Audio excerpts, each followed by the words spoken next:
Panginoon, huwag mo akong pabayaan ngayon. Panginoon, maraming salamat sa bagong araw ngayon na nasa buhay ko. Maraming salamat sa mga bagong pagkakataon na kasama ng araw na ito. Salamat sa bagong gising ko na kasama ang mga bagong pag-asa. Panginoon, hinihiling ko po sa inyo na huwag niyo po akong pabayaan ngayong araw. Huwag niyo po akong iwan. Huwag niyo po akong pabayaang mag-isa. Ayaw ko po, Lord, ng nag-iisa. Alam ko po na kapag kasama ko kayo, ang lahat ay magiging maayos. Ang lahat ay tatakbo ng maganda at tahimik.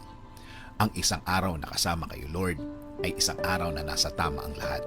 Alam ko, Lord, na ikaw ang magiging guide ko. Alam ko, Lord, kung ikaw ang maglilid ng buhay ko, mapupunta ito sa maayos at tahimik talaga ang lahat. Dahil alam ko na ang araw na ito ay bahagi ng inyong magandang plano. Lord, nasa gitna po ako ng isang matinding problema. Isang matinding problema na kinukuha ang lahat ng parts ng aking araw. Walang oras na hindi ko naaalala ang problemang ito. Pagod na din po ako sa pag-iisip ng problemang ito. Marami na po ang apektado sa aking buhay. Marami na din po akong hindi nagagawa dahil sa aking kinakaharap. Kahit ang mga mahal ko sa buhay, napapabayaan ko na dahil sa problemang ito. Lord, I'm asking you to be in the middle of my life now. Ikaw na po ang mag-lead ng aking buhay. Ikaw na po ang manguna ng aking buhay. Ikaw na po ang magbigay ng direksyon. Ikaw ang magbigay ng guidance sa aking araw-araw. Isinusuko ko na po ang lahat ng sakit sa iyo. Ikaw na ang bahalang palitan ito ng kasiyahan.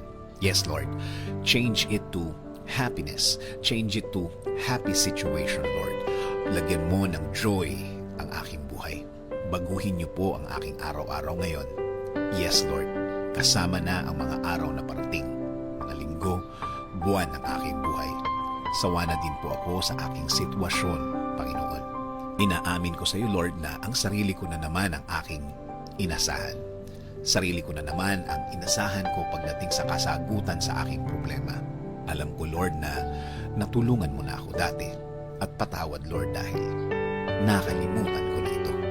Ngayon po, starting today, ikaw na po ang manguna sa aking buhay. Lagyan mo po ito ng purpose.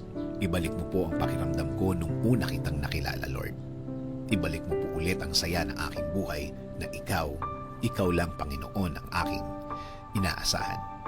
Ikaw na ngayon ang aking huhugutan ng lakas. Ikaw na ngayon ang huhugutan ko ng wisdom.